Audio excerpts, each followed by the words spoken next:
Okay, thank you so much for the last panel, and now we're continuing to our second panel, which will be kind of complementing the first one with more critical historical and political perspectives on urban planning in Jerusalem. So I want to present our speakers. The first one would be Nir Hasson. Nir is a Haaretz journalist covering Jerusalem and climate change, and he's also writing a PhD dissertation at the Hebrew University on the Palestinian neighborhoods in East Jerusalem. And he is a researcher at the Truman Institute of the Hebrew University. After Nir, we will hear Dr. Uri Ansenberg, or maybe Sami before. According to my plan here, there is Dr. Sami Ershid before Uri Ansenberg, sorry. And Sami is also a PhD. He's a lecturer and researcher at the Hebrew University in Law, Transitional Justice, Development and Finance. He's the founder of the law firm Sami Ershid and Co. in Jerusalem, which specializes in public law, human rights law, property and financial law. His practical work focuses on the representation of communities under the risk of displacement. And the last speaker would be Dr. Uri Ansenberg. Uri is a postdoc fellow at the Minerva Center, as we know. He is an anthropologist who studies the relations between the economy, the environment, and the urban sphere. Uri's current study is about real estate valuations in Eastern Jerusalem, and his PhD project that was conducted in the University of Manchester in the UK focused on the relations between urban studies and real estate valuations. So we will start with Nir. Thank you.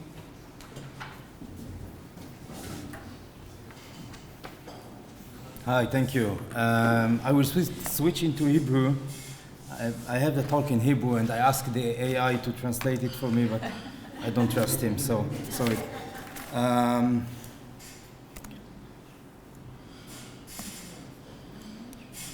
אוקיי, אז נושא המחקר שלי הוא תכנון הפורמליות ומאבק, ועל מה הם שלושת המעגלים נדבר עוד מעט. דוקטורט במחלקה לגיאוגרפיה באוניברסיטה העברית, בהנחיית נופר אבני והלל כהן. וצריך להגיד, יש גם מנחים נסתרים, סמי הוא אחד מהם, שרי היא אחרת, חשוב להזכיר גם אותם. המחקר התחיל עם רוני אלנבלום, התחלנו ביחד עם הלל, ורוני נפטר באופן פתאומי וטרגי לפני 2.5 כבר, ונופר החליפה אותו, חשוב להזכיר.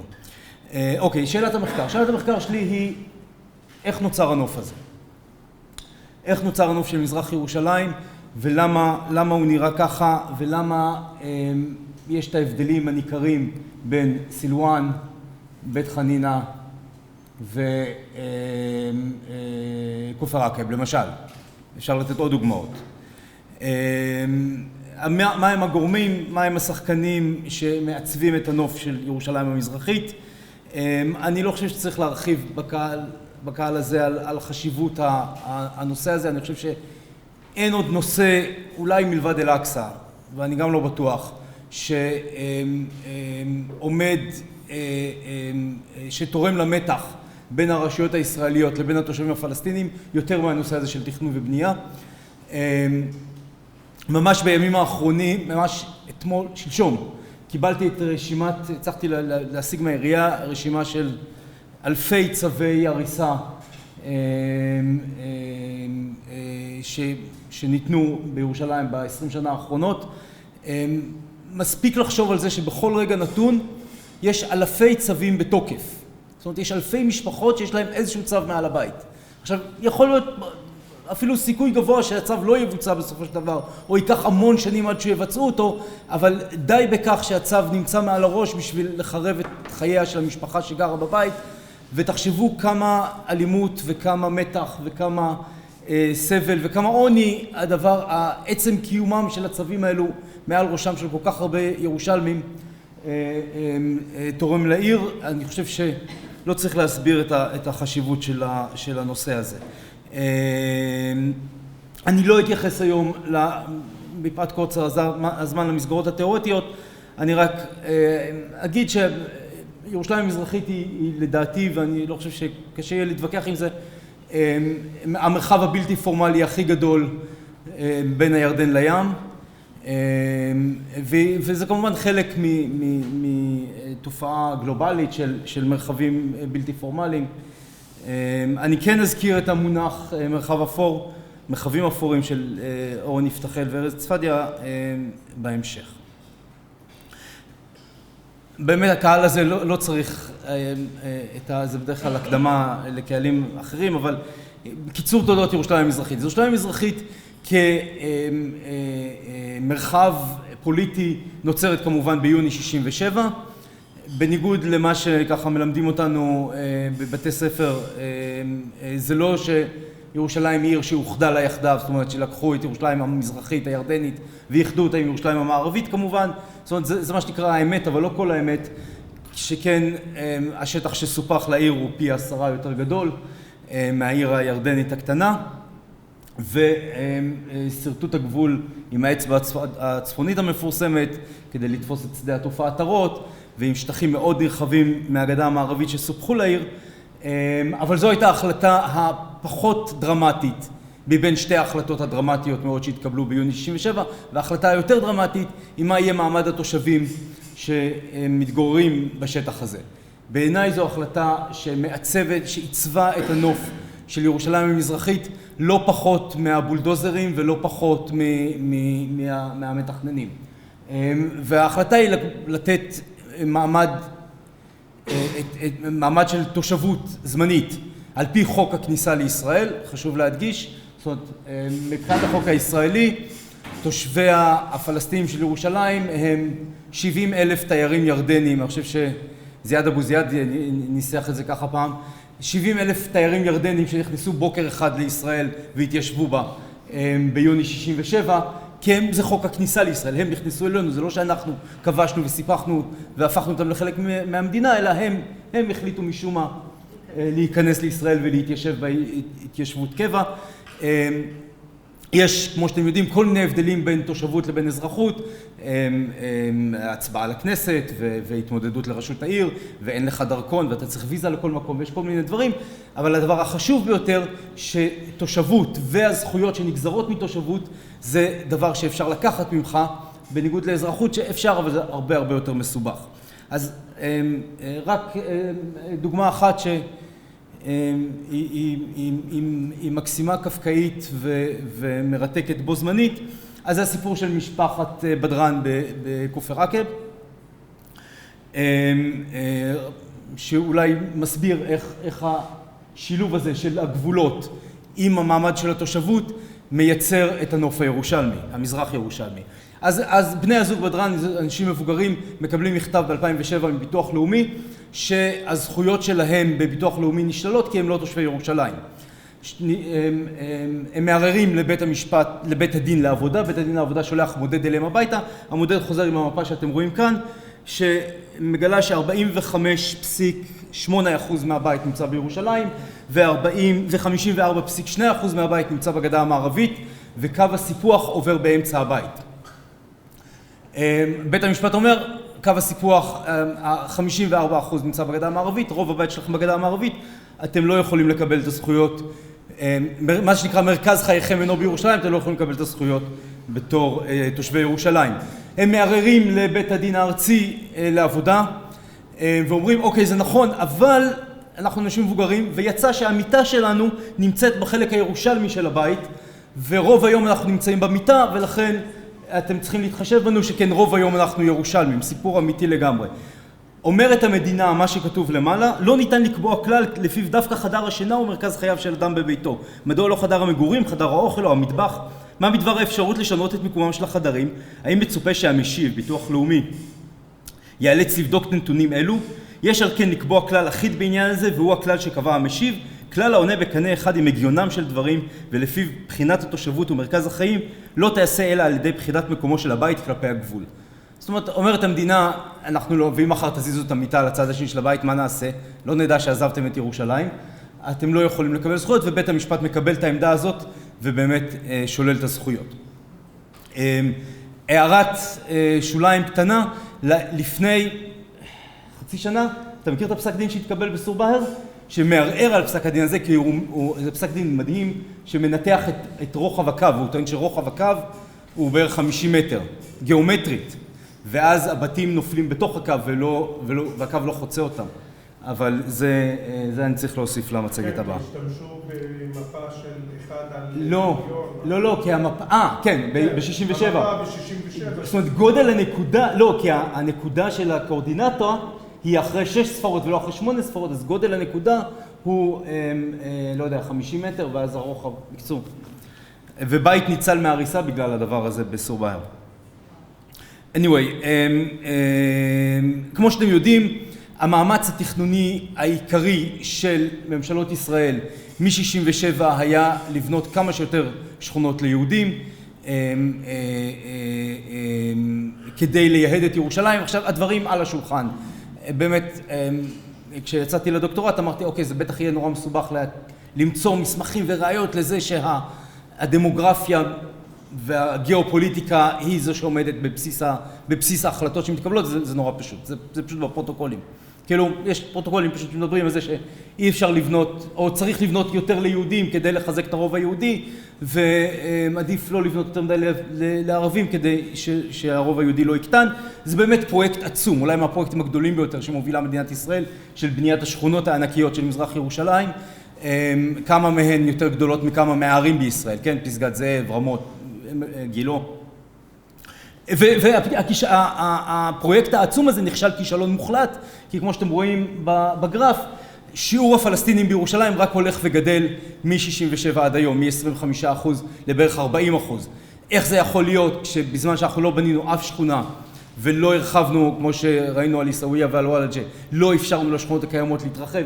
איך יכול להיות שמספר הפלסטינים בעיר, שיעור הפלסטינים בעיר רק הולך וגדל כל הזמן? אז התשובה היא כמובן משפחת בדרן. אתה לא יכול לעזוב את העיר, כי אם אתה עוזב את העיר, אם אתה מהגר לגדה המערבית, אתה עלול לאבד את הזכויות שלך, לכן אתה דבק בעיר, תוסיפו לזה את הסומוד ואת התפיסה האידיאולוגית שיש להגן על ירושלים, ואתם מקבלים אוכלוסייה אורבנית די ייחודית ש-no matter what לא עוזבת את ירושלים, היא דבקה בעיר בכל מחיר, וזה חלק חשוב מהתשובה. אוקיי, אז קצת על התכנון של ירושלים המזרחית בתחילת הדרך. אז אני מציג שתי תוכניות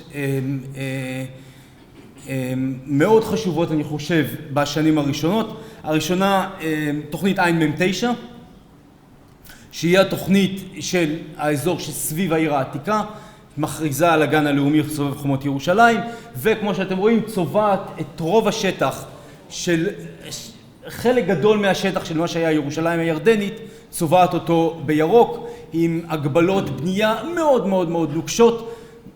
הם כל כך נוקשה, זאת אומרת, זה כל כך נוקשה שלמעשה התוכנית מפחיתה יחידות דיור בשטח של התוכנית. זאת אומרת, אתה לא יכול לבנות, אתה צריך להרוס חלק מיחידות הדיור שכבר קיימות. אז זה ע"מ9. התוכנית השנייה היא תוכנית שהתקבלה שנה מאוחר יותר, היא לא ממש תוכנית בנייה, היא רק אומרת, היא תוכנית להגדרת מתחמים אפשריים לתכנון. זאת אומרת, באיזשהו שלב עולה השאלה, אוקיי, גם ערבים צריכים לגור איפשהו, מה נעשה?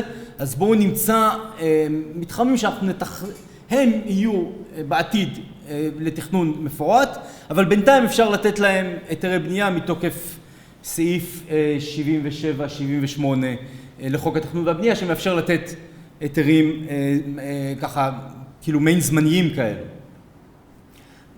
מה שאני רוצה שתבחינו, ונדבר על זה עוד מעט, זה בהבדלים. שימו לב איפה נמצאים המתחמים האלו של לבינוי עתידי. אוקיי, נמצאים בצפונה של ירושלים, בכופר עקב, בבית חנין השועפאט, ובדרומה של ירושלים, סור באר, סוואחרה, באזורים האלו, בצפאפא קצת. מה זה? אפילו טנטור. השפיץ, נכון, טנטור. כן, מסתבר. אוקיי. אז לפני שאני אסביר רגע מה המודל שאני מציע להבין את הנוף המזרח ירושלמי, חייבים להגיד כמה מילים על האנומליות. כן, אם יש הגדרה טובה לירושלים המזרחית, זה מקום של אנומליות. אז על זה שהם תושבי ירושלים המזרחית, הם תושבים ולא אזרחים. הזכרתי, יש לזה השפעות על המעמד שלהם במערכת התכנון, על היכולת שלהם להשפיע על המערכת הפוליטית כמובן. אני לא חושב שאפשר להגזים בחשיבות הסעיף הזה כשאנחנו באים לנתח את הנוף של ירושלים המזרחית. בניגוד למערב העיר, רוב הקרקע בירושלים המזרחית היא בבעלות פרטית. רוב הקרקע, כמו שאתם יודעים, לא מוסדרת. מספר האצבע אומר ש90% מהקרקע לא מוסדרת, זאת אומרת לא רשומה בטאבו. יש כמובן מחסור, דיברו על זה קודם, מחסור חמור בתכנון שתואם לצרכים, מחסור חמור בתשתיות, מדיניות דמוגרפית, גיאופוליטית מוכוונת ומוצהרת. כל הנושא של עיר שסועה והמורכבות הפוליטית של ירושלים, ואני חושב דבר נורא חשוב זה תפיסת הזמניות. זאת אומרת, שני הצדדים במשך הרבה מאוד שנים מחזיקים באיזושהי תפיסה אוקיי, ישראל אומרת ירושלים שלנו מאוחדת לנצח נצחים וכל, אבל עם איזושהי קריצה, וזה לא באמת שלנו. משה אמירב היה מספר שהיו שני פרוטוקולים לריבוד כבישים בירושלים. במזרח העיר אתה שם 2 שכבות, במערב העיר אתה שם 5 שכבות, כי כולם יודעים שזה לא באמת הייתה איזו תפיסת זמניות שהיא גם התחזקה כשמתחיל המשא ומתן עם הפלסטינים, אז תפיסת הזמניות עוד יותר מתחזקת. תפיסת הזמניות קיימת גם בצד הפלסטיני, של אוקיי, הכיבוש פה, אבל בסוף הוא ייגמר, אז אנחנו לא באמת חשוב שנשקיע עכשיו ונתאמץ ולתכנן ולעבוד עם הישראלים ולהכיר את המערכות, כי ממילא הם לא יישארו פה עוד מעט. אני חושב שתפיסת הזמניות הזאת היא מרכיב מאוד חשוב בסיפור. ההגירה החברונית, אני לא ארחיב על זה, אבל זה איזשהו אירוע סוציולוגי מרתק שנמשך לאורך כל המאה ה-20 של ההגירה מחברון לירושלים, כמעט בלי קשר למה שקורה, 47, 48, 67, זה לא כל כך משנה, ההגירה נמשכת כל הזמן, עד לבניית גדר ההפרדה. אוכלוסייה ענייה, משהו כמו 80% מתחת לקו העוני, המבנה החברתי, המשפחתי, שגם הוא תורם לעיצוב של איך שהמקום נראה, והטופוגרפיה התלולה, אל תזלזלו אף פעם בטופוגרפיה, הנחלים שיורדים מקו פרשת המים מזרחה הם הרבה יותר תלולים מאלה שיורדים מערבה, וזה משפיע מאוד על האפשרות לתכנן, ליצור, מדברים היום על שכונות, על הליכתיות, תנסו אתם ללכת 200 מטר בעיסאוויה במתלול כזה, זה הופך לחלוטין את כל מה שאנחנו חושבים על עיר, מאוד קשה לתכנן בחלק גדול מהשכונות במזרח ירושלים. אוקיי, אז המודל שאני מציע כדי להבין את הסיטואציה, אני מבקש לחלק את ירושלים המזרחית ל3 מעגלים. שהם גיאוגרפיים, אבל הם יותר מגיאוגרפיים, הם מעגלים שבכל אחד מהם נוצרה מערכת יחסים קצת אחרת בין הרשויות הישראליות לבין התושבים הפלסטינים. אוקיי, אני אעבור מעגל, ואז אם יש שאלות על איפה בדיוק עובר הגבול, האמת שהגבול לא בדיוק חשוב. איפה בדיוק עובר הגבול, כן? צריך להגיד משהו על מודלים במדעי החברה, זה קצת בולשיט, אוקיי? זה קצת, כאילו זה הפשטה נורא קיצונית של המציאות. בכל המדעים. בכל המדעים. זה הפשטה נורא קיצונית של המציאות, כאילו, טוב, נדבר על זה עוד מעט. וואלג'ה למשל יושבת בשני מעגלים בו זמנית, אבל בסדר, קוונטים. אז המעגל הראשון, צבעתי אותו באפור כהה. המעגל הראשון הוא מה שראיתם עין מ"ם 9, אוקיי? ירושלים הירדנית. הוא האזור של האגן ההיסטורי, של המקומות הקדושים, של העיר העתיקה. סילואן, ראס אל עמוד, ג'בל מוכבר, עיסאוויה. למה הכנסתי את עיסאוויה? כי עיסאוויה גם, זה מקום אוקיי, אם תרצו הגדרה למעגל הראשון, זה מקום שבו לרשויות הישראליות יש רגישות גבוהה לגבי ההתפתחות שלו, לגבי הנוף שלו, לגבי ערכים שונים שהם מייחסים למקום הזה, של קדושה ושל נוף ושל היסטוריה ושל ארכיאולוגיה. לכן זה מצד ישראל. מצד הפלסטיני, זו הלב של ירושלים הפלסטינית. וזה המקום עם הביקוש הכי גבוה לדיור, זו העיר הירדנית, זו העיר המזרחית, זו העיר המקורית, אוקיי? אז פה גם נוצר המתח הכי גבוה, כי מצד אחד יש הכי הרבה ביקוש לדיור, מצד שני לרשויות יש הכי הרבה עניין לדחוק את הדיור ולמעוך אותו ולמנוע ממנו להתפתח. זה גם המקום שבו יש את הפעילות של NGOs כמו עמותת אלעד ועטרת כהנים, והפוליטיקאים מתעניינים באזורים האלו, וכשיש איזו בנייה, ואני מזכיר לכם רק את פרשת גן המלך, כן? גן המלך זה גן המלך דוד לכאורה, והרשויות ועיריית ירושלים ותושבי שכונת אל-בוסתן מגיעים לעימות ומעורבים בזה הממשל האמריקאי והילרי קלינטון כמזכירת המדינה ועמותת אלעד ופוליטיקאים מימין ומשמאל, וזה הופך להיות אירוע, וזה קורה במעגל. זה דוגמה לאירועים שמתרחשים במעגל הראשון. הרבה מאוד בנייה בלתי פורמלית בגלל שיש הרבה ביקוש ובגלל שהתכנון לא תואם, והרבה מאוד צווי הריסה ועימותים ואלימות סביב הנושא הזה של התכנון. אז זה... מה זה? זה עיסאוויה כמובן. עיסאוויה, ומאחור יש גדר הפרדה, ומאחור שועפאט, מחנה הפליטים שועפאט. צריך להגיד, למה עיסאוויה היא כאילו לא במעגל הראשון, מבחינה גיאוגרפית, כן? כי היא מחוץ לירושלים הירדנית, והיא מעבר לרכס של הר הצופים, אבל היא כן במעגל הראשון, כי בה יש את הערכים האלו שהמדינה חשוב לה להגן עליהם. הזכרתם קודם את הגן הלאומי. במעגל הראשון עושים את השימוש הכי נפוץ בגנים לאומיים, כדי למנוע בנייה. וואלג'ה, אני שמתי אותה במעגל השלישי, לפחות וואלג'ה שבשטחי A ו-B, היא מעבר ל... כן, אני מכיר בה. אבל וואלג'ה, בגלל שגם יש בה ערכים שחשוב לרשויות לשמור עליהם, הפארק הסובב ירושלים, אכן יכול להיות שהיא גם במעגל הראשון. המעגל השני, אם אתם זוכרים את המפה שהראיתי קודם, זה האזורים הכפריים של ירושלים, אוקיי? בית חנינה, בית צפאפא, שועפאט, שרפאט, סור באהר עם סימן שאלה, אני לא בטוח בדיוק איפה סור באהר נמצאת. אלו מקומות שהיו יותר פתוחים, היה בהם יותר מקום, היה בהם הרבה מאוד בוסתנים ואדמה חקלאית, יש מקום לבנות, ואין בהם רגישות גבוהה מבחינת הרשויות הישראליות, אוקיי?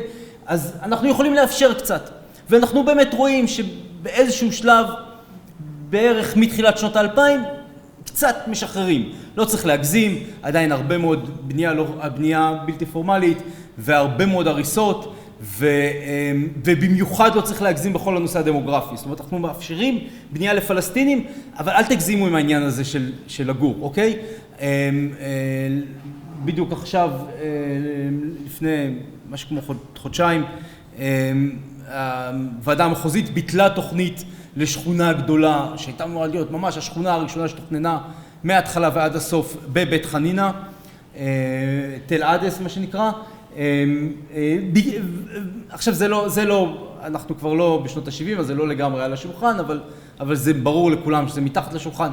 איך אפשר לאשר 2,000 יחידות דיור לפלסטינים בירושלים בשנת בחירות? זה לא עובר טוב בגרון, אז לא מאשרים את זה. אבל בוא נגיד, לפחות אנחנו מגיעים לאיזשהו שלב, לאיזשהו תכנון, ויש הרבה מאוד תוכניות שכן אושרו. תוכנית חוד טאבל בבית חנינה הייתה התוכנית הראשונה שממש גם אושרה וגם אפשרה בנייה וגם הלבינה הרבה מאוד בתים, זאת אומרת נתנה פרמיטים להרבה מאוד בתים קיימים. יש הרבה בנייה יזמית, 100%, יש הרבה בנייה יזמית של מבנים גבוהים יחסית, יותר קרקע יותר מסודרת, תהליכים יותר מסודרים, שני גורמים חשובים שמשפיעים על המעגל הזה, שבגללם גם צבעתי אותו באפור בהיר, כמו שאתם רואים. זאת אומרת, הוא אפור, אבל הוא אפור בהיר.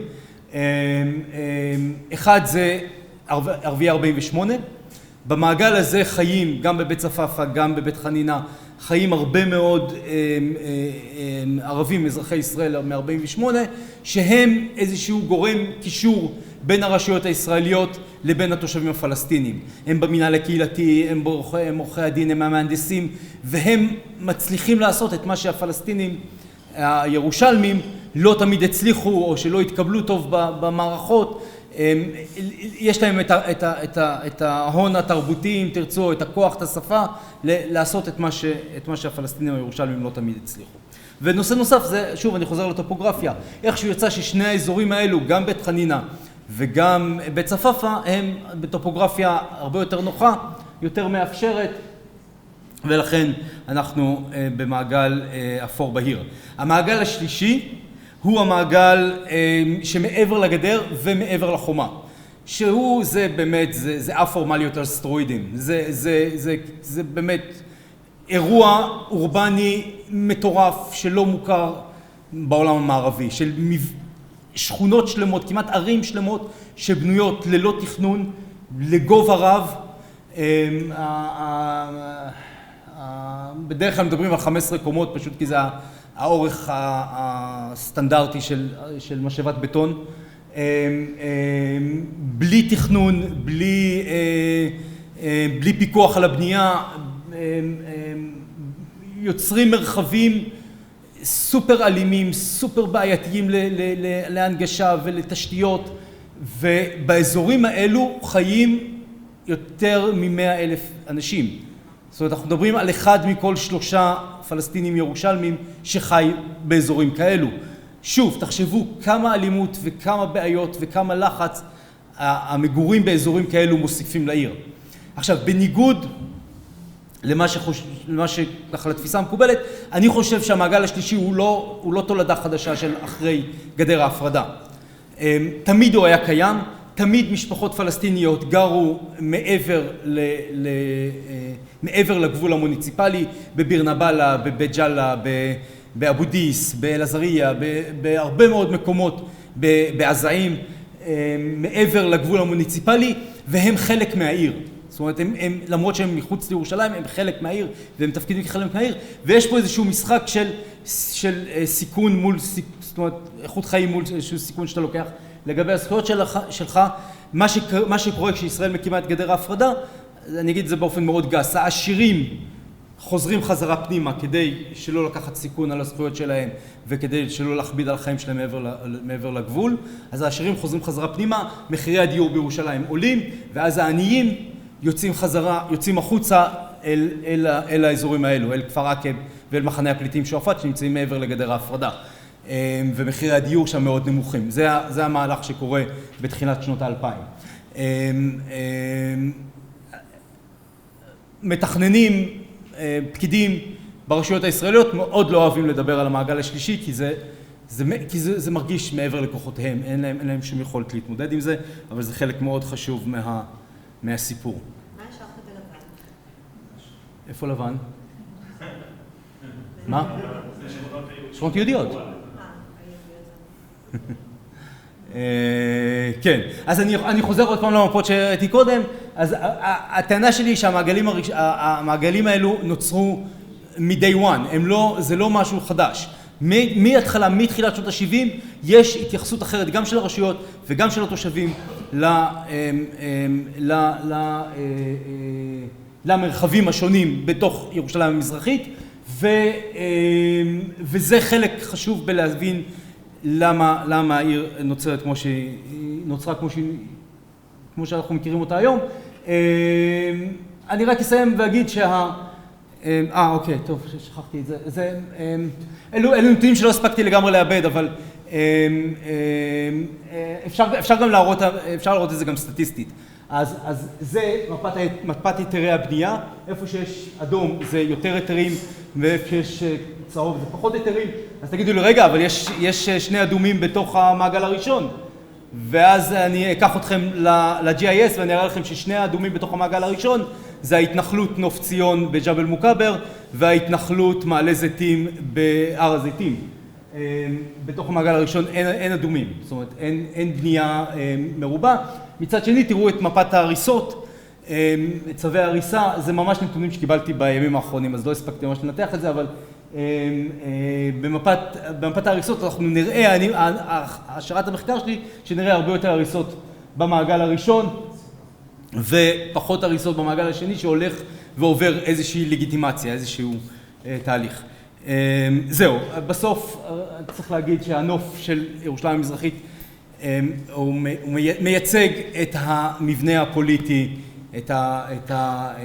שישראל הקימה מאז 67, ואם רוצים להתמודד איתו, אם רוצים לפתור את הבעיות, נצטרך גם לדבר על המבנים הפוליטיים ועל כיבוש. ככה, תודה.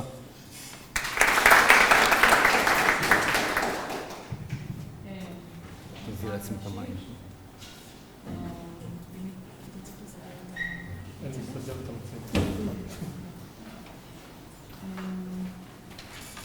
Thank you, Nir. It was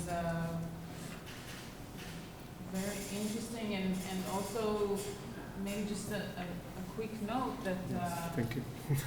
continuing from the last panel with the remark on the political and how it is important. Nir also reminded us that politics is not only about opinions and ideas, but also is inseparable from the materiality of things, topography, plans, lines on a map. Please. Okay, thank you.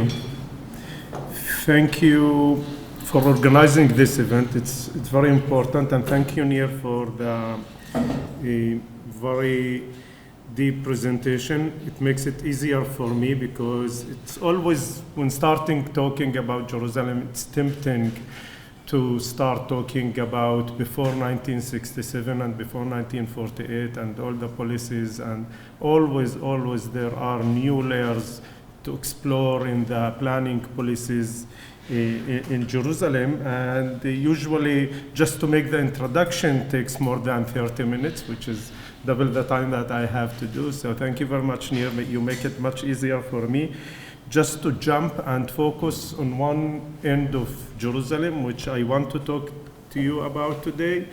That is Atarot. Atarot of Jerusalem. Now we mostly know it as the industrial area of Jerusalem, but before the foundation of the industrial area of Jerusalem, there was small Jewish settlement or village in Atarot before 1948 established there. And a bit before, one of the great things that the British mandate made in Palestine was to build and establish the first airport in Palestine. In 1924 was the ceremony of the opening of the first airport in Palestine, which is the Jerusalem Airport, located in Atarot. The international airport started operating in 1924, first as a military airport, and then it became to be a civilian airport. After the Nakba, or the 1948 war, and the division of Jerusalem, Atarot fell in the part of East Jerusalem, which was under the control of the Jordanians. And the Jordanians continued to run the airport as a civilian airport, and some of the airways, the Cyprus Airways, the Royal Jordanian, the Middle East Airlines, they operated daily flights from Atarot to other destinations in the world, connected Jerusalem and the West Bank to the world. After this is the runway currently, the situation of the runway in the Atarot airport, which is not working anymore. And I will explain later on about. But after the occupation in 1967 and the annexation of East Jerusalem, Atarot, of course, came within East Jerusalem that was annexed to Israel by law and became part of the state of Israel. And Israel continued to use the airport as a civilian airport, but no international airways. The international airways refused to fly to Atarot because it's occupied area and there is a lot of political statement if you land or depart from Atarot. So it operated, Atarot airport operated as a domestic airport for Israeli airlines, El Al, Yisrael, and Arkia, especially for flights to Eilat, from Jerusalem to Eilat. And finally, the airport was closed in the year 2000 when the second Intifada started, and it was shifted to the military. It continued to be used by the military for some military uses. And this is the current situation of the terminal of Atarot. A part of the runway was shifted to be a depot for bus fleets in Jerusalem. And by the end of the first decade of this century, the wall was constructed just next to the airport in order to divide the area between Kufr Aqab and the airport. I will come back to this slide. But the history of the airport didn't end in the year 2000. And during the 90s, when the negotiations took place between Palestinians and Israelis for a peace settlement or peace plan, the Israelis suggested that the area of Atarot continue to be under Israeli control. The Palestinians rejected this. And since we had very high dreams, Yossi Beilin proposed that Atarot might become as the airport of Geneva, that it will serve Palestine and Israel and he cited that the airport of Geneva serves France and Switzerland. So since we are very close to these two countries, Atarot could serve Palestine and Israel. But dreams alone and reality alone, and we didn't reach any peace treaty since that time, and the airport continued to be closed.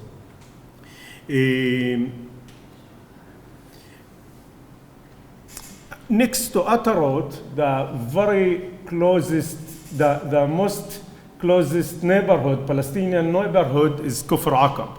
Kufr Aqab actually is not a Palestinian neighborhood, okay? We like to say, as Jerusalemites, that it is a Palestinian neighborhood. Kufr Aqab is a village that is located in the district of Ramallah.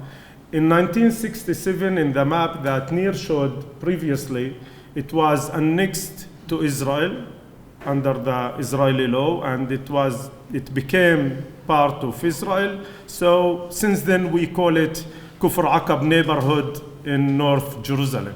But this neighborhood continued to act as a village until the year 2003, and the inhabitants of Kufr Aqab until 2007, there were approximately 4,500 inhabitants lived in Kufr Aqab. Israel did not present any scheme or any town plan for Kufr Aqab since 1967 until today. They are in lack of any plan for the village or for the neighborhood since 1967 until now. And all these towers that you see, they were constructed in the last 15 years under the construction of the separation wall, because the separation wall had created this convenient enclave within the municipal boundaries of Jerusalem, but outside the wall, to go and live there. Of course, all these buildings were built without any planning scheme, no permits, no inspection, no one know how exactly they were built and how much they are protecting their inhabitants. But these buildings contain more than 60,000 inhabitants living now in Kufr Aqab. This is maybe one of the largest inhabitants increase that happened without commencing a war in the last 2 centuries in the world. That village of 4,500 inhabitants became to contain more than 60,000 inhabitants without war, just by constructing a wall. And this is the continuation of the Atarot area. We know that under international law, East Jerusalem, including Atarot, including Kufr Aqab, is occupied territory. While under Israeli law, we are part of Israel and the applicable law is the domestic law.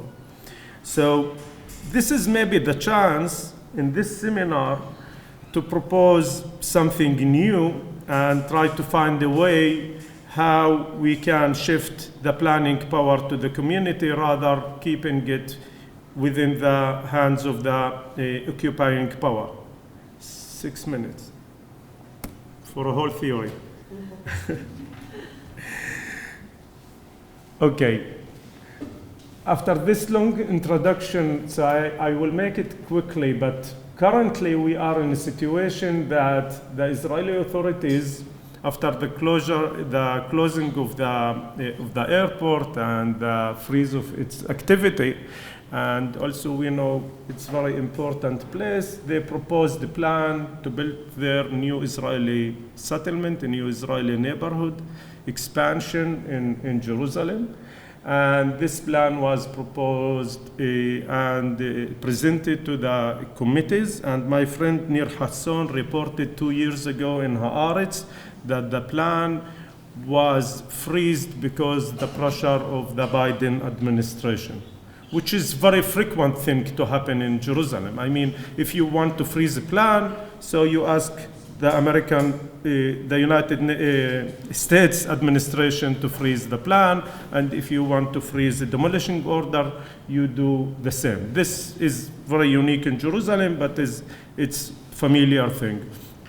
So what I think from my experience and what I came to conclusion after 30 years of experience, that our influence as local community and local actors is very, very, very weak over the decisions in Jerusalem in general, of course, any crucial decision in East Jerusalem. And I want to take this opportunity. This is the proposed just illustration of the new Atarot plan, new neighborhood to be built in Atarot. And what I want to propose and argue that there is another way to replan Atarot. To replan Atarot as the expansion of Kufr Aqab. I have to admit, I tried 3 times in my career. I have represented Palestinian communities in tens or maybe hundreds of cases, including projecting plans or proposing alternative plans, starting with the Wadi Hud al-Tabil in Beit Hanina that I was involved in 1999, through Silwan, Bustan, other things. I have failed in all my attempts to convince the planning authorities in Israel to shift a plan from building a new settlement and call it expansion of a Palestinian neighborhood. I tried this in Rekhis Shu'afat. The last expansion of Rekhis Shu'afat in 1915, I proposed to call it the expansion of Shu'afat and not Rekhis Shu'afat, just to take off one letter from the title of the plan, and I failed.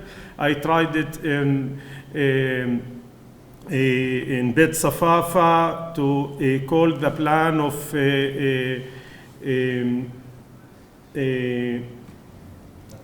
Givat HaMatos expansion of Bet Safafa, and I failed. And I think that transitional justice methods with some of the theories that I want to use or use in my argument can be a good framework, at least start theoretically and academically, and then implement that to shift the power of planning from the authorities to the community. I think I came to a conclusion that using the current mechanisms under the current system and be an agent for the communities in order to make a change is a failure. This didn't work, although there were some successes for years to freeze demolitions or displacement, or maybe to freeze some plans, but this did not come to an end that really the community in Jerusalem could approve one single plan that the community wanted since 1967 until today. And therefore, I think, yes, we have to advocate and use the tools of transitional justice theories and the right of city, which is not a recognized right in the Israeli law, and the right of just distribution, which is partially recognized in Israeli law. And my new tool that I use, the thing that I add to these two rights that usually are used in transitional justice, is the right to development, which I think this is something that was not used enough even in theoretical writing in transitional justice. There were attempts to incorporate some of development needs of communities in order to make transitional justice processes. But if we incorporate in full the right to development as a basic right and the fundamental right of the community, then we can transform the power of planning from the authorities to the communities. And this fits very well with the theory of development that was developed by Amartya Sen and other philosophers, that actually development is a process of freedom, or freedom is a process of development. And taking all these things and using them as foundations for the right of planning, then I think we can transform the power of planning from the authorities to the community. And this, of course, makes that at the end, my end goal is to give the power or give even the freedom for planning to the community of Kufr Aqab in our case, and ask them what you want to do in Atarot and how you see Atarot looks like within 20 or 30 years from now. And I hope that one day I will write an article about this and maybe have the time to write an article and then publish it. Someone will read it and get convinced. Thank you very much.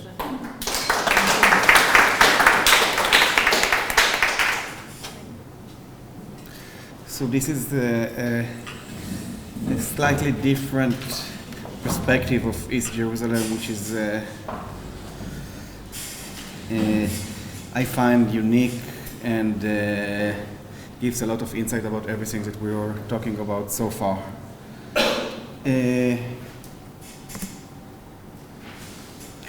So my research is about real estate valuation in East Jerusalem.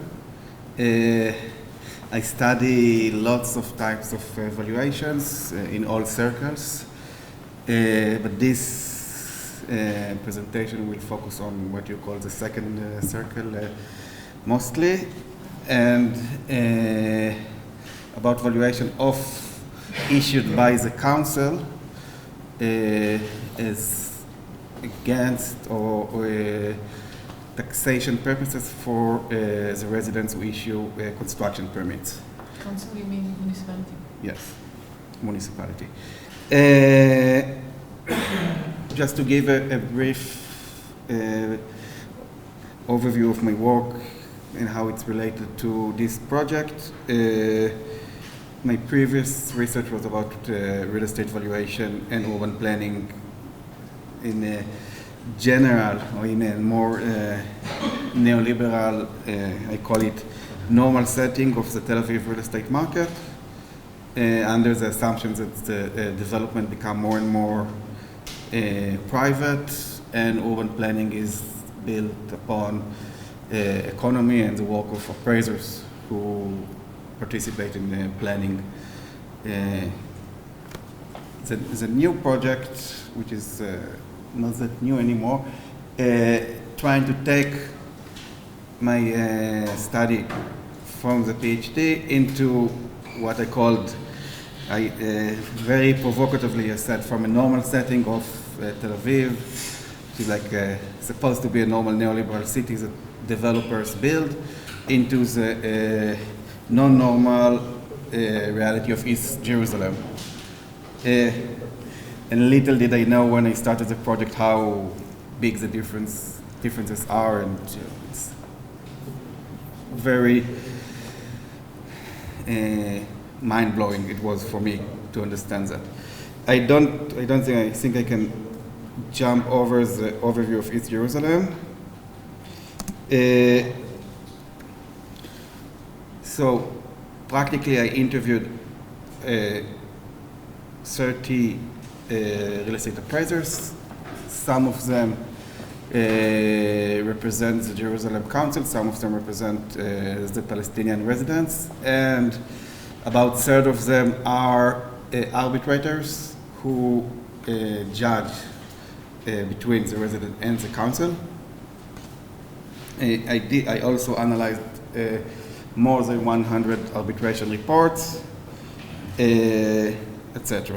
Also following ethnographically a few arbitration processes that were all conducted over Zoom.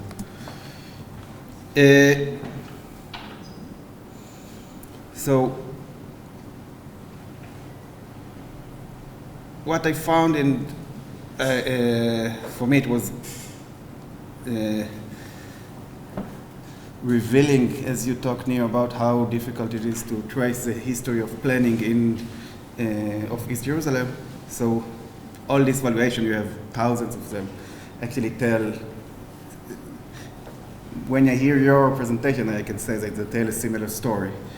The new plans, the first official plans were issued in 1990s. Before that, as you described, they were like plans that were not approved and were used randomly by the authorities to issue construction permits. But only in the beginning of 1990, or since 1990s, early 1990s, official plans started to be approved around, I think, the second circle. And the municipalities' appraisers had to start issue betterment taxes valuations. So they didn't really want to do that. The council did not really care about issuing these taxations bills. but they were kind of forced because they were pushed legally by developers and residents from West Jerusalem that were arguing that if they don't charge equally all across the cities, then they cannot charge also in other parts. So they were kind of forced to do that, not really knowing what to do. And this is an important aspect that basically real estate valuations are based on a big database of the tax authorities. Every transaction of property in Israel has to be reported to this database. And there is a lot of politics and a very, very interesting history about that. It was open to the public only in 2008. Before that it was closed, and only good appraisers could find a way to get data. But it was existed before, and it was possible to get data from the database all across Israel, other than East Jerusalem, because there was no reporting to the database and there was no data. Nobody knew what is going on, and they had to invent, and I'm using their phrase, they had to invent the market. So basically,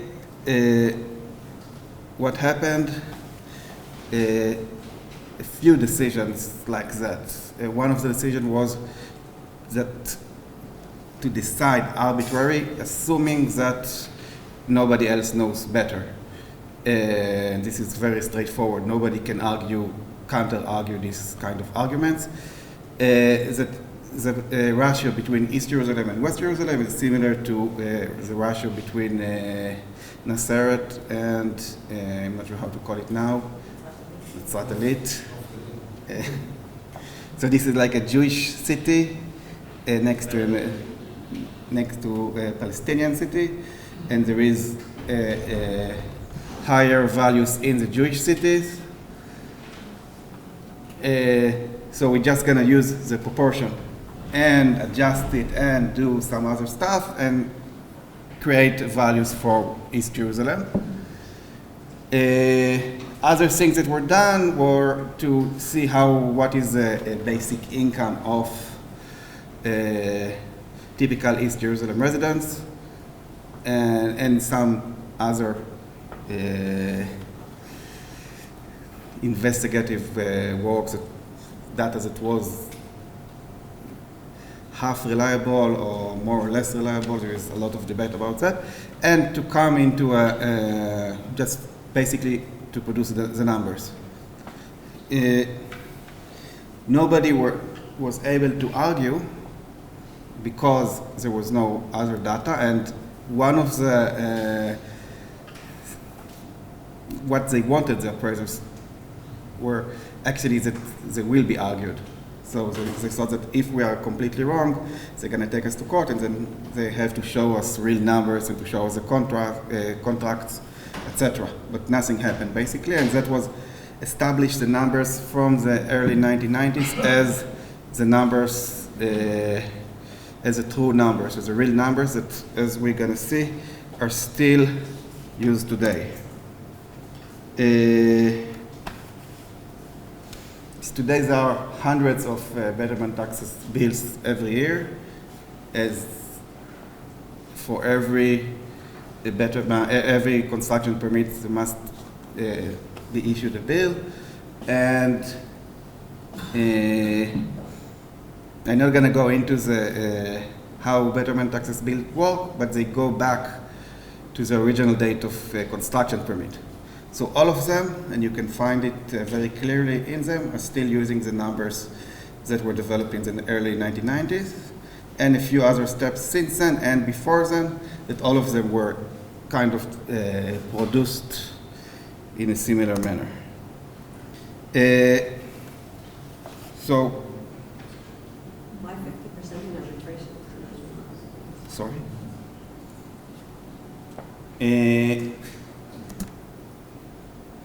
It's not in Hebrew, in English. I'm sorry, I was too lazy to translate it, and AI didn't work.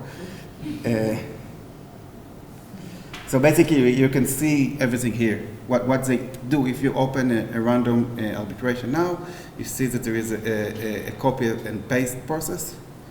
The appraisers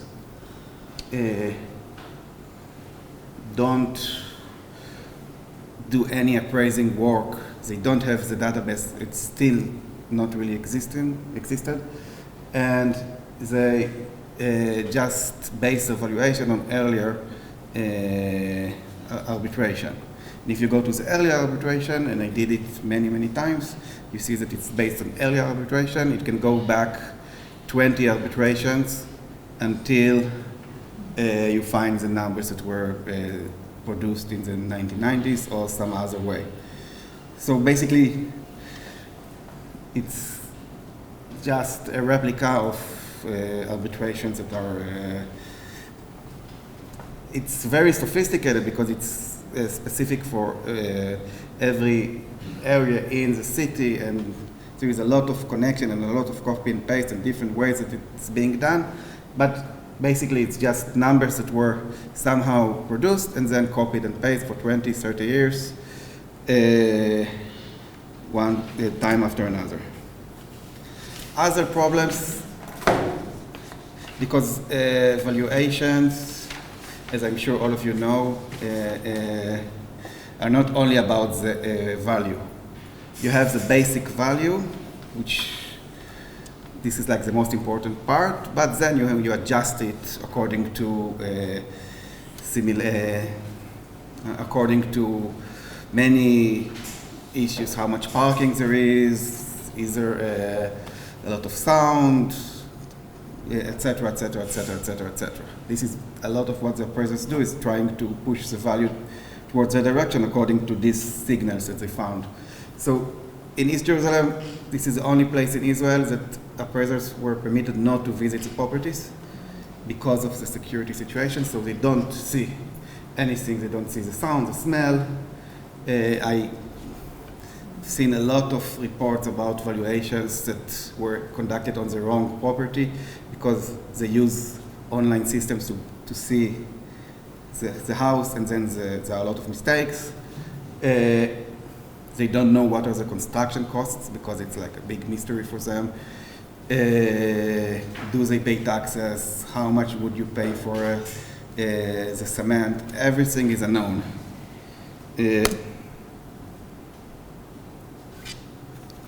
And what I found, it was the first thing that I found actually, is that unlike I would risk and say all other courts in Israel, if just opening the arbitration reports, this is the only place in which systematically Palestinian residents win. So the Jerusalem Council issue a betterment tax bill of 1 million shekels, and then the Palestinian residents appeal, and they say that they should pay 100,000. In 95% of these appeals, they win. If we just looked at it numerically, and they actually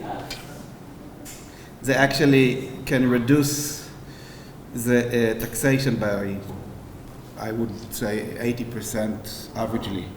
Time after time after time, for this system of arbitration was developed in 2008. So we have a database for 15 years, and it's very consistent.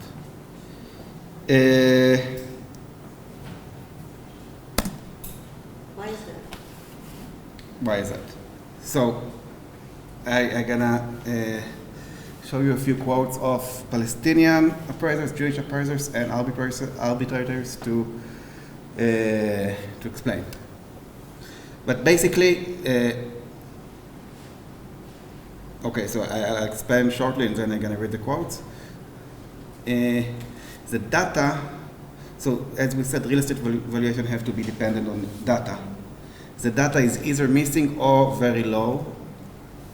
Everybody knows, it's agreed by everybody, like all Palestinian appraisers that we talked with, all Palestinian residents, that the data is less than what they see, and this is a different story, as the real data. The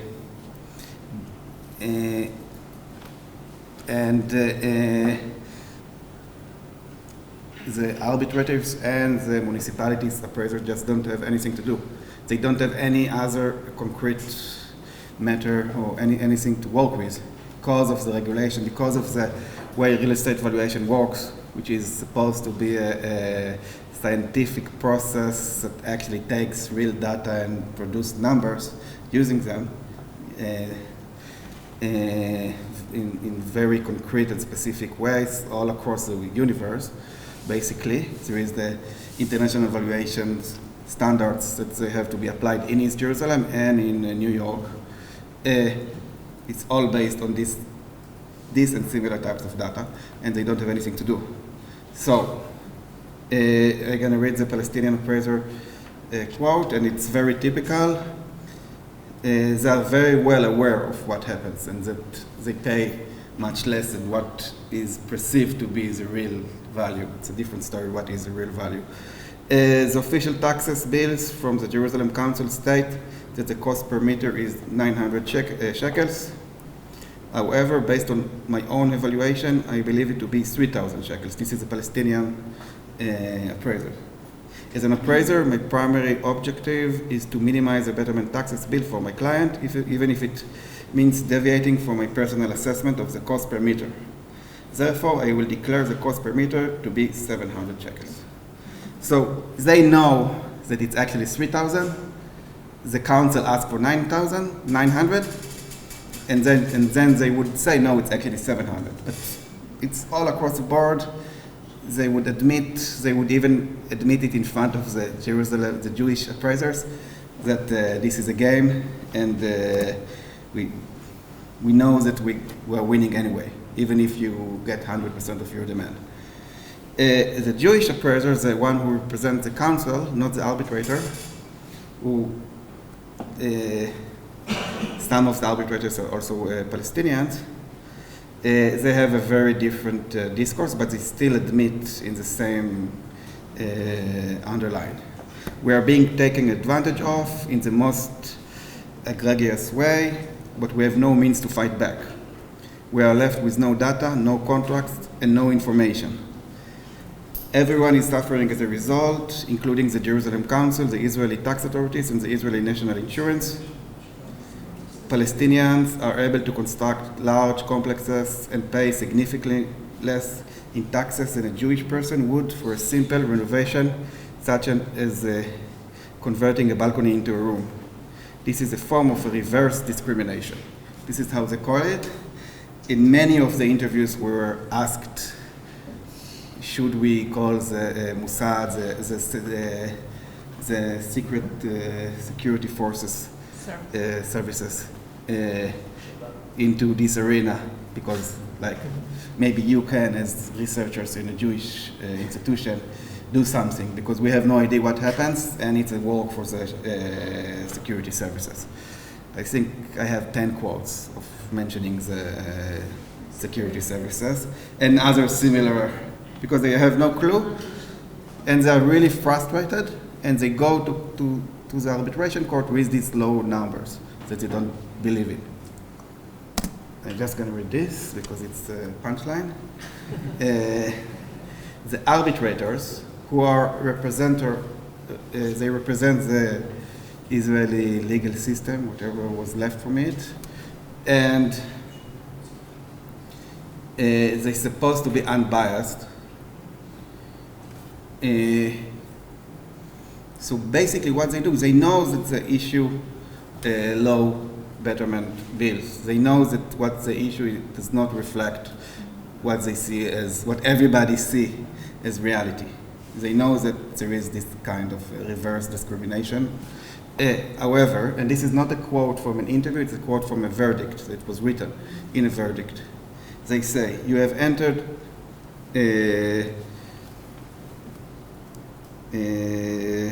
no, sorry, this is, I concur that the majority of arbitration reports rely on estimates rather than actual data. So they admit it on official verdicts due to the limited number and poor quality of tax authority reports. Nevertheless, the transparency of these arbitration reports, being accessible to the public, outweigh the potential inaccuracies. The crucial factor is that they are subject to scrutiny, maintain a level of fairness, and are widely known, which ultimately establish validity in regards to the expected property tax assessment collected from local landowners. This leads to stability in the real estate market of Shuafat and Bet Hanina. So basically they said, we know that it's not true, we know that, and it's, if you would say something like that in Tel Aviv, you would be taken to court and you lose a lot of money. You might lose your license. But they say, we know that this is not true, even though we're supposed to issue real bills. It's supposed to reflect reality. This is a profession. It's economy. We know it's not true, but we do our best because it's going to set a standard for the next, and then it's going to be copied by the next person who's somehow going to be able to push it a bit up. And what they actually want to do is they're happy that the Palestinian residents appeal because it helps to establish the market, it helps to make them part of the law. So they're happy that they appeal, and they want them to be part of the system, so they try to do this. Thank you. Thank you.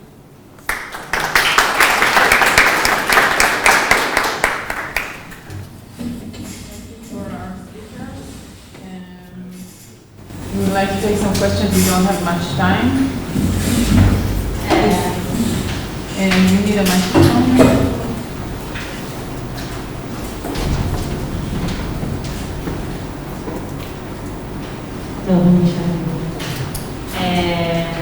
רציתי לשאול, שלושתכם דיברתם מאוד בעניין התכנון וההסדרה ואיך זה משפיע, בעניין בעצם ההריסות. אבל אף אחד מכם לא התייחס לעניין החדש שקורה לאחרונה גם במזרח ירושלים, בעניין ההסדרה שהמדינה מנסה לקדם והכניסה של המון של חברות של נכסי נפקדים. שבעצם בדלת אחורית עוד פעם חלק במזרח ירושלים, אז אני אשמח לשמוע את דעתכם.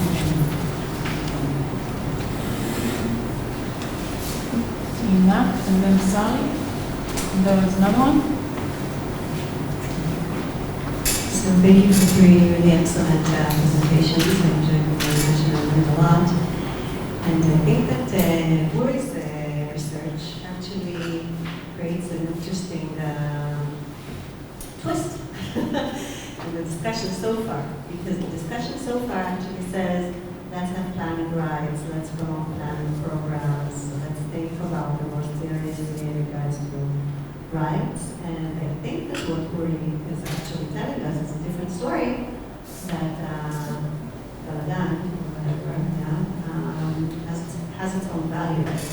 The fact that when something is not organized, it has no history or numbers or figures or access or smell or sound. And I love that you added these elements.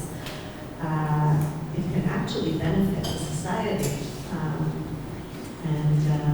So I'm thinking about the tension that is created between your discussions in the sense that we see it in other areas of rights where you don't regulate rights, you leave it to the market or you leave it to society, or you leave the Badan, right? Then it benefits in certain circumstances. So if you can address that, thank you.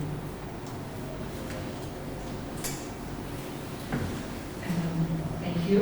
Still a little bit floored by the last presentation and the information, so I have a question about it. I wanted to ask Sami a question.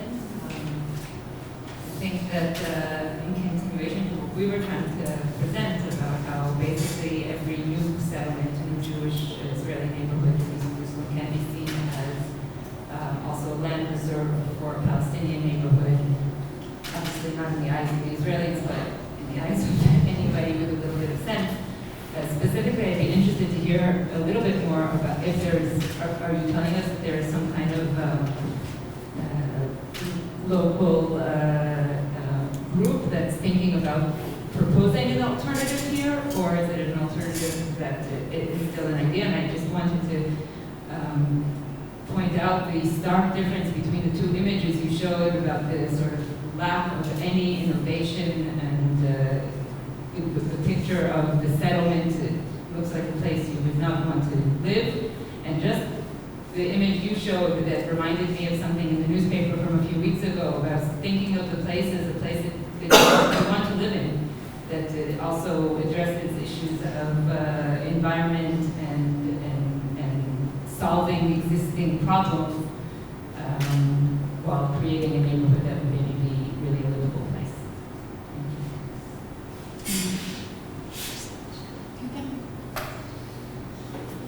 Keep on Emily. It's already with you.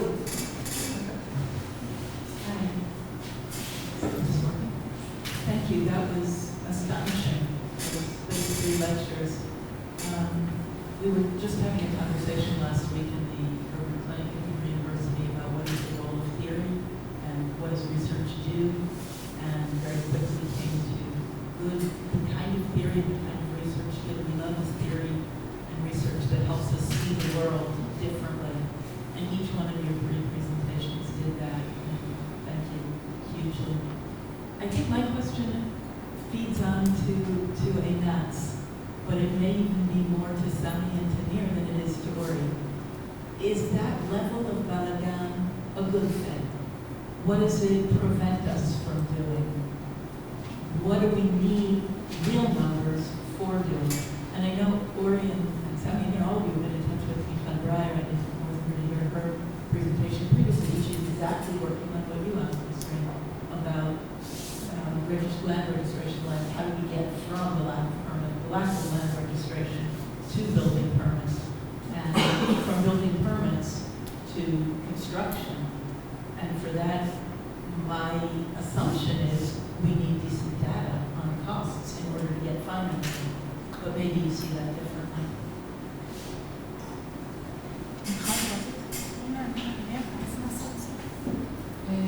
אין לנו הרבה זמן, אז בואו ניקח, אם אני רוצה עוד שאלה אחת.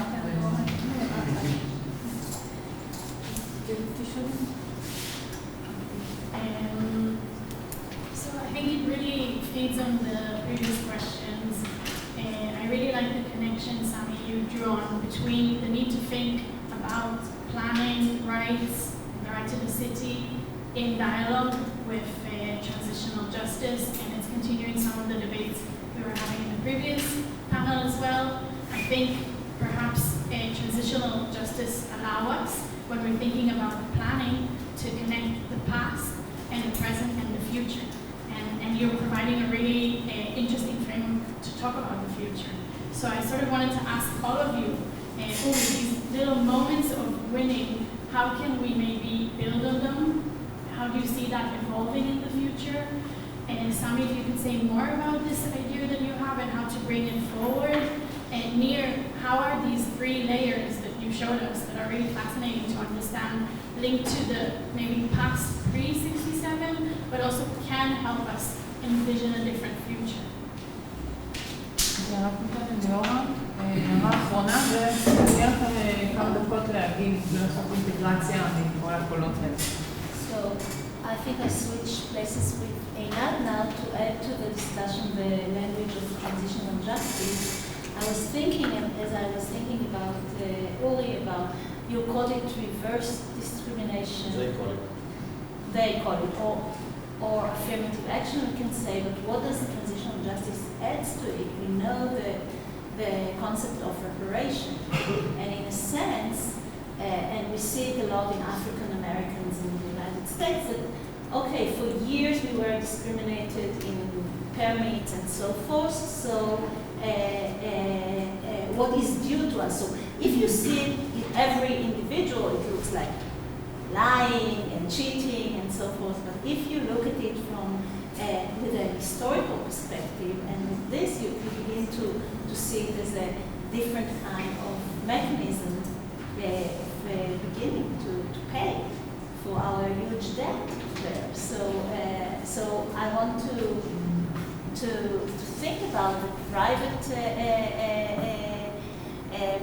mechanism, private law mechanism versus the public law mechanism. And this is a way maybe to think about it, because but this kind of discourse is completely missing from your research. So I think it could have added a lot. Also the fact that why don't we have this history, and the fact that okay, so it goes in this direction. Thank you. יש לכם כמה דקות? עוד שאלה? אז יהיו לנו כמה שניות כל אחד. יותר משניות. I just really to connect between what Sri said and Emily, and also the question. It's for you here.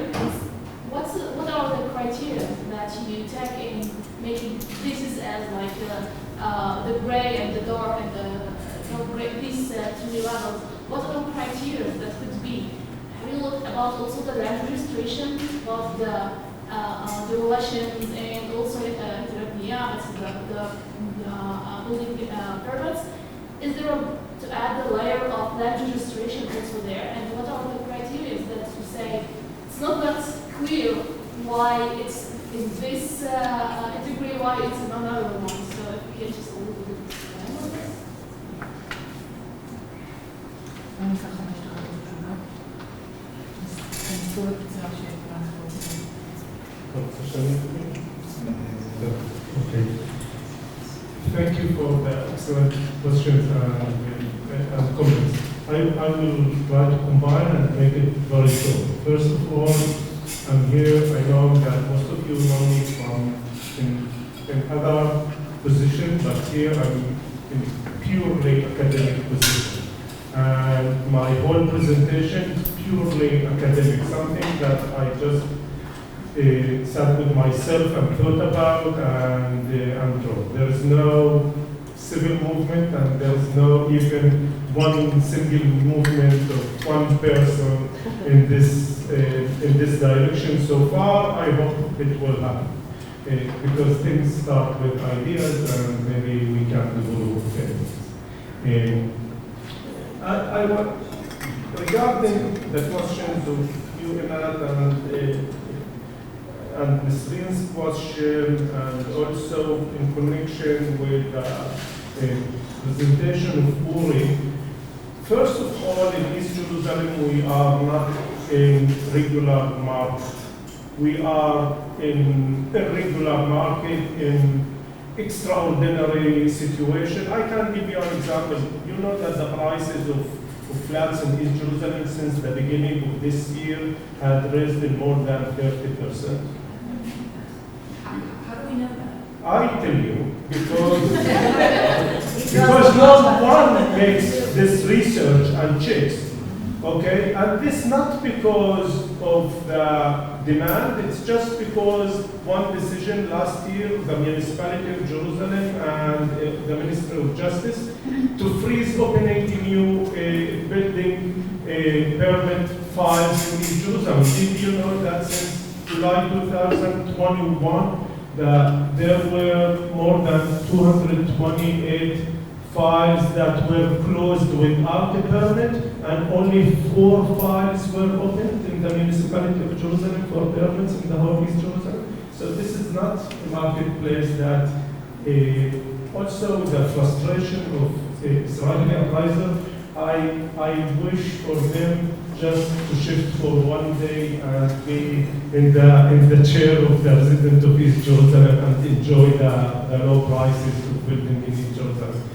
It's the value of the property in East Jerusalem continuously since 1967. It was under the direction policy of Israel to even not to exhaust the value, even in some cases to demolish it. And many of the properties, you know, I have a property for myself in Sharafat, that in the market it was worth for more than $1 million, but no bank is ready to give me 1 penny as a loan and take it as a security. So it worth nothing for Israeli banks and the Israeli economy. So it's misleading to use the modern economic terms that we know for evaluating property in East Jerusalem, because we live in a parallel worlds in our houses and in using our property. And this, yeah, I finished. Yeah. And this is connected to the question of Nisrin. Of course, the settlement of rights of property in Jerusalem needs at least 1 day seminar to talk about it. No, the custodian doesn't enter in the back door to his property, he enters in the front door. It's known that the whole process is not in order to organize the property rights in East Jerusalem, is more to seize more property in East Jerusalem by Israeli authorities. And the future has to be more different, because we have to change the institutions, because the current institutions are not capable in order to make the transformation. This is why I argue to transfer the power of planning in Jerusalem from the authorities to the people, because of 2 things. First, one thing, he touched the temporary.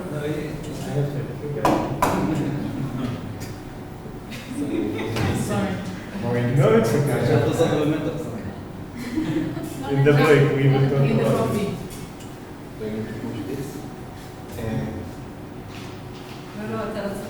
coffee. So I'm not gonna maybe talk after the exam here, because we don't have much time, but obviously there is a big story about the political economy that was missing. And what I tried to show is the perspective of the professionals who try to do the work. There isn't a real Jerusalem municipality doesn't really want to collect these taxes, because it's basically development taxes and they have to be reinvested in East Jerusalem. So it's not that they really, it's not that the system, it's also an interesting theoretical question, because each individual person is really obsessed, I would even say, and is being measured on his or her ability to collect these taxes. But the system as a whole doesn't really care, because these taxes will have to be invested in East Jerusalem, so it's obviously something that is missing from the story. And another thing that is missing is it relates to the called the Balagan, that is good or bad. I think it's basically a political decision that have to be taken what is the future of this area, and then we decided whether it's good or bad, not something that is just isolated from these political questions. But I would just add that in normal so-called areas, this betterment taxes system is being balanced by compensation lawsuits. So the council usually in Tel Aviv, this is what they showed in the PhD, how the development works. The council issue betterment taxes, the residents issue compensations, all for planning, and it's somehow being balanced, and the numbers are the same. So if somebody is being hurt here, then they will here, and there is something happens that doesn't happen in East Jerusalem, because there is not as much compensation lawsuits as would be in other urban areas. תראו שאני חייב להיות מאוד קצר, אז מי שרוצה למשך בקפה. אני רק אגיד לגבי ניסיונות ההסדרה, אז זה חלק ממגמה מאוד רחבה שהרשויות הישראליות להיכנס לתוך מזרח ירושלים, שאנחנו רואים בעשורים האחרונים, רואים את זה בחינוך, בבריאות, בתשתיות, בכל מיני מקומות, ועכשיו זה מגיע גם לקרקעות. בכל התחומים האחרים תמיד היה צריך להמציא את הגלגל מחדש, אי אפשר היה להביא משהו מן המוכן ולהכיל אותו על ירושלים. אני מאמין שזה יקרה גם בנושא של קרקעות. הם לא יצליחו, אני לא חושב שתהיה להם פריצת דרך בעניין הזה, אבל אולי אני אופטימי מהתגובות הפלסטינית. לגבי העתיד, אמרתי, באמת כדי לפתור את הבעיה אני צריך לדבר על התשתית הפוליטית שבבסיס המערכת הזאת. בינתיים, כאילו השאיפה היא להעביר כמה שיותר אזורים למה שנקרא למעגל השני, איכשהו להקל על החיים לפחות של מי שגר שם. אבל זהו, תודה. Thank you very much for all of you. And now we have a very short coffee break.